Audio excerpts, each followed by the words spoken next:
પ્રસ્તુત છે આજનું પ્રાસંગિક વિષય છે કચ્છની રોગાન કળા. સંપાદન અને પઠન અશરફ નથવાણી. સરહદી જિલ્લો કચ્છ અનેક પ્રકારની કળા કારીગરી માટે પ્રખ્યાત છે. છેલ્લા 2 દાયકાથી રણોત્સવ જેવા આયોજનોથી કચ્છ પર્યટનનું કેન્દ્ર બન્યું છે, જેનાથી હસ્તકળાને પણ મોટા પાયે પ્રોત્સાહન મળ્યું છે. કચ્છમાં અનેક કળાઓ સાથે સંકળાયેલા કારીગરો છે કે જેમણે પોતાની કળા ગ્રામ્ય સ્તરેથી વિશ્વ સ્તરે પહોંચાડી છે.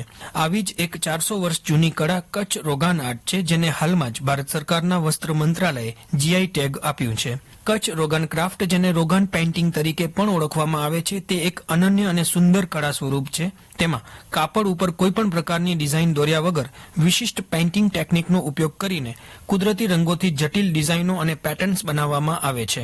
નિરોણા ગામમાં રહેતા પદ્મશ્રી અબ્દુલ ગફુર ખત્રીનો પરિવાર છેલ્લી 8 પેઢીઓથી રોગાન કળાની કારીગરી સાથે જોડાયેલો છે. આકાશવાણી સાથે વાતચીત કરતા તેમણે રોગાન કળા વિશે વિસ્તૃત માહિતી આપી હતી. એરંડિયા તેલનું જે બનાવે છે લુગદી કે રબર જેવું, એ મેન રોગાન કહેવામાં આવે છે. આમ તો રોગાન એટલે રંગ રોગાન અથવા તો એક ડીશનું નામ છે રોગન જોશ. તો એ રીતે લોકો એને સમજી શકે છે. પણ અમે જે રોગન બનાવીએ છીએ માત્ર એરંડિયા તેલને ગરમ કરી એની લાંબી પ્રોસેસ હોય છે ગરમ કરવાની, અને એના તબક્કાવાર 2 દિવસ સુધી એની પ્રોસેસ ચાલે છે. છેલ્લે એ રબડ બની જાય એટલે એને રોગનનું નામ અમે આપી શકીએ. અને એની અંદર જે રંગો છે એ પિગમેન્ટના રંગો અમે 5 યા 6 કલર એ માત્ર વપરાય છે, અને એ બજારમાંથી અમે મુંબઈ અને રાજકોટ, અમદાવાદ વગેરેથી લઈએ છીએ, જે અમે જાતે જ એમાં મિક્સણ કરીએ છીએ. એટલે જ પ્રોસેસ અઘરી છે કે રંગ મિક્સ કરવા માટેનું પણ 1 દિવસ એમાં લગાવવું પડે છે.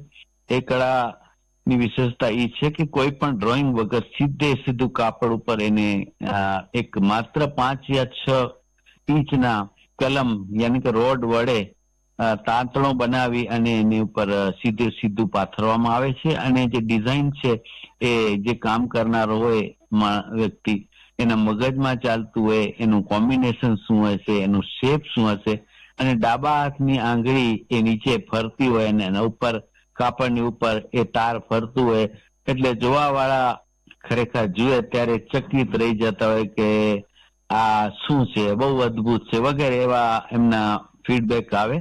અને એક કળામાં એક અદભુત કળા તરીકે ગણાય છે. 1984 થી એને આર્ટ ફોર્મમાં કન્વર્ટ કર્યું, મતલબ આર્ટ ફોર્મમાં લીધું કે એકદમ ઝીણું કામ કરવાની શરૂઆત કરી. અને એમાં એ જે અત્યારે ખાસ અમારી રોગન કળાની કૃતિ જે વિશ્વ લેવલે પહોંચી ચૂકી છે એ કલ્પવૃક્ષ યાની કે ટ્રી ઓફ લાઈફ, એની શરૂઆત 1984-85 થી મેં કરી. અને ધીરે ધીરે નાના મોટા એક્ઝિબિશનમાં ભાગ લીધો. ગુજરાત સરકારના એમ્પોરિયમ ગુર્જરી તરફથી અમને થોડું ઘણું માર્કેટિંગ મળ્યું, એક્ઝિબિશન કર્યા. માનનીય નરેન્દ્ર મોદી સાહેબ જ્યારે મુખ્યમંત્રી હતા ગુજરાતના, અને 2006માં મારી મુલાકાત પહેલી વખત ગામ હાટમાં ભુજમાં એમની ઉદ્ઘાટન સમયે મારી થઈ, અને ત્યારે મને પૂછવામાં આવ્યું અને મેં એમને કીધું, સાહેબ સરખા પ્રયત્ન થાય તાકી અમારા પ્રયત્નો છે તો આ કળા બચી શકશે. એમણે વિદેશથી અને દેશથી આવતા વીવીઆઈપી ને ગુજરાતમાં મુખ્યમંત્રી હતા ત્યારે ગિફ્ટ આપવાનું શરૂ કર્યું.